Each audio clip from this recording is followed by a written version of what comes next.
welcome to Quilt Corner. I'm Amber and this is Bob. And Hi, we're Amber. just gonna nerd out a little bit about quilts. We've had some questions on our Instagram about binding and different quilt making stuff. And Bob, I just wanted to ask, have you ever done a scrappy binding? I have, yeah. I'm a big fan of breaking the rules. So there are certain things that are the right way to do things. And that would be like cutting the fabric for the binding on the bias and only using one. But I really like to change it up, and so for me personally, I like to use different fabrics because I think it creates a little more interest. It frames the quilt differently, and there are times, when you can use just one fabric, but I think it is definitely an option to be able to use a lot of different ones. Yeah, I've also heard that like you want to cut your fabric on the bias. There's like different thoughts on that. Oh yeah. I've heard that it helps like the bias binding helps it hold up a little bit longer. So again, there's a lot of like people who like to say the right way to do things, and I think that comes into effect when you so bias tape. So we've been sewing a lot of masks, and I think people have been making bias tape, and it's where if you have a square of fabric, you cut it at a 45-degree angle, and that strip of fabric that you cut has a little bit more stretch. And like that's great when you're doing a quilt binding that might be like a curved quilt, so like a traditional double wedding ring, or if you like round the corners of your quilt, because it ends up stretching and moving a little bit. That makes sense. But if you're using true bias tape is just kind of like one fold, and so, or it can be, I guess it can be double fold bias tape too. Yeah, there's different ways you can fold it for sure. But for a quilt, you just do a single fold, like you fold the two raw edges together, whether it's bias or not. Yeah. And then you fold that in half because you're wrapping that around the edge of your quilt. My experience is that when you wrap that double layer of quilt binding around the edge of your quilt, it holds up really well. And whether it's on the bias or whether it's straight cut, it doesn't really matter.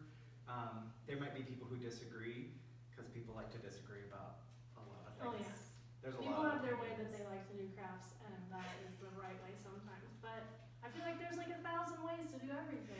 Well, and I think that there are times when it's really good to do something a certain way. Yeah.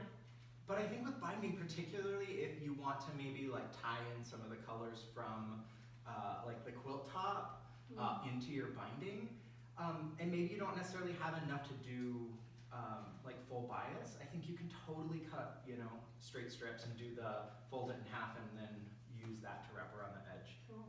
Yeah. One thing that I want to do is like I have a bunch of scraps from different garment sewing projects. Ooh, And I think that would be yes. fun, both to use in patchwork, but also like mix into some bindings. Well, and I think that we get, and by we I mean like we quilters. Yeah. Apparently I really like air quotes today, sorry. We get stuck in these habits of like, oh, I'm using quilting cotton and that's what I'm making my quilt top with. And there are so many other fabrics that create beautiful quilts.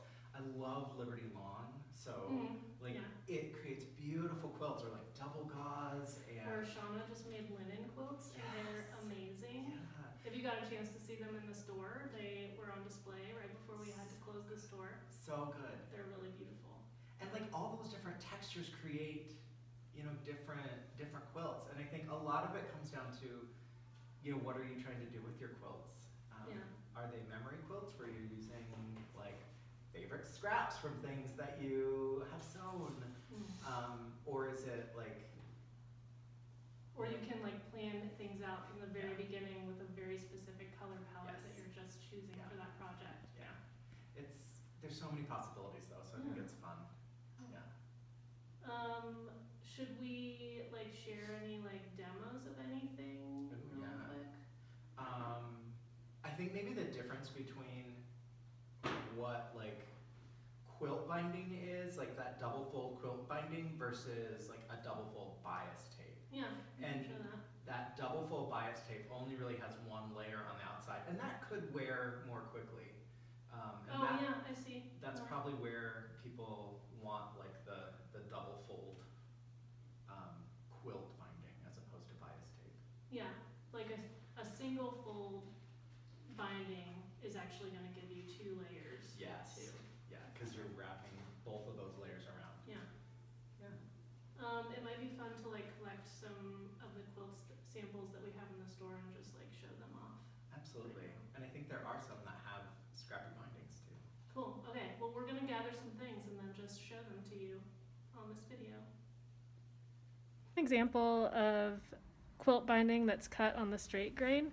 It's a lot easier to cut this from smaller pieces of fabric, like if you have a 1/4 yard or a 1/2 yard of fabric. It just goes along with the grain, and it's not quite as stretchy, but it works great. You fold it in half, and then you sew it on and wrap it around your quilt edge. And then this one is one that's going to be cut on the bias. So it does require a little bit more fabric when you're cutting it. And they're both in the 2.5 inch strips. And then when you fold it in half, you can see it has quite a bit more give. So when you're going around corners, or I think we have another quilt that's a little more angular, it ends up stretching just a little bit so that it works a little easier around different shapes. Here's an example of a quilt that it's really best to use a bias cut quilt binding on because it has that stretch to it. So it's able to easily go around the non-straight, the sort of angled edges of this quilt. And you can see it does round out just a little bit because just the nature of the fabric, but it still holds that shape really well. This is actually one of Shauna's linen quilts. So first of all, the texture that when the linen gets washed is just beautiful. So yay for using other fabrics other than just quilting cotton. But you can see that she cut her binding strips straight, and so you have just the little straight seam. So she cut it on grain. She did not use bias, but you end up just having a little seam here and there. And she just used a couple fabrics, but you can use as many as you want when creating a scrappy binding. I forgot what we were going to say now. So next week, Shauna is going to be doing a few more in-depth tutorials on some binding tips and techniques that she has mastered over the years. Just things that make binding easier and Yeah, she's one of our most experienced quilters here at the shop, and she's always got really cool techniques that she's sharing with us. So she's going to be a real awesome person to share some of her tips and tricks. And then if there's anything else that you'd like to know about quilting or any other crafts, just let us know and we'll record some conversations for you.